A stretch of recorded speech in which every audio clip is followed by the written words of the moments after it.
অনেক খেয়ে নিয়েছি আজকে, পুরো নেশা হয়ে গেছে, পুরো নেশা হয়ে গেছে। হোলির দিনে একটু বেশি খাওয়া হয়ে গেল। না এবার বাড়ি যাই, অনেক লেট হয়ে গেল।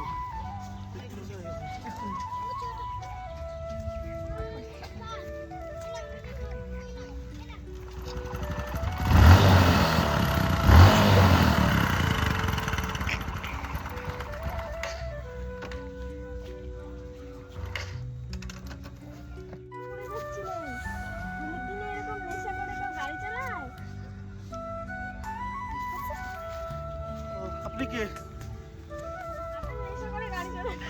আপনি কেন পাকামো করতে এসছেন? হোলির দিন তো সবাই মদ খায়, তা আমি খেলে কি সমস্যা? সবাই তো মানে এই দেশে যে হোলির দিনে কত লোক মারা যায় কোনো ধারণা নেই। এই মদ খেয়ে গাড়ি চালানো উচিত নয়। না পণ্ডিত এসছে মদ খেয়ে, কত লোককে না করবেন? আপনি আমাকে না করছেন, কত লোক তো মদ খেয়ে ঘুরছে গাড়ি চালাচ্ছে, তা আপনি সবাই না করতে পারবেন? ওদেরকে তো আমি আর দেখিনি, আপনাকে দেখলাম পড়ে যেতে, তার জন্য আমি বললাম মদ খেয়ে গাড়ি চালানো উচিত নয়। কে বলছে পড়ে গেলাম? এই যে আমি ঠিক আছি, এই যে পুরো ঠিক আছে। এই তো পড়ে যাচ্ছিলেন একটু। একটু বেশি খেয়েছি তো এই জন্য নেশা হয়ে গেছে। আপনার কি সমস্যা? আপনি জানতো, আপনার কাজে যান। আমার মদ খেয়ে আমি ঠিক মদ খেয়ে আমি গাড়ি চালাতে পারি, আপনি যান। না আপনি এইভাবে মদ খেয়ে গাড়ি চালাচ্ছেন, আপনিও মরবেন, মানে আরো 10 জন তো আপনি মরবেন। এইভাবে মদ খেয়ে গাড়ি চালানোটা ঠিক না। তারপরে বাড়িতে চিন্তা হবে, তারপরে আপনার যদি মানে খুব বড় একটা ক্ষতি হয়ে যায় তখন আপনি কি করবেন? ক্ষতি মানে কি? মরেও তো যেতে পারি, মরেই যাবো, কি আছে? মদ খেয়ে তাও তো মরলাম, আনন্দের দিন একটা, সবাই মদ খায়। আপনার বাড়িতে যে কতটা সারা বছর কান্নাকাটি হবে সেটার কথা ভাবছেন? আপনার জন্য তো নিরীহ মানুষ, মানে আপনিও মারবেন প্লাস অন্যজনকেও মারবেন। এইভাবে গাড়ি চালানোটা উচিত না। হোলির দিনে খাবেন কিন্তু ড্রাইভ করাটা উচিত না। হ্যাঁ ঠিকই বলেছেন, আমরা বুঝতে পারিনি, আজকে আনন্দের তো একটু আনন্দের বসে একটু বেশি খেয়ে নিলাম। বলেছেন একদম ঠিক কথা।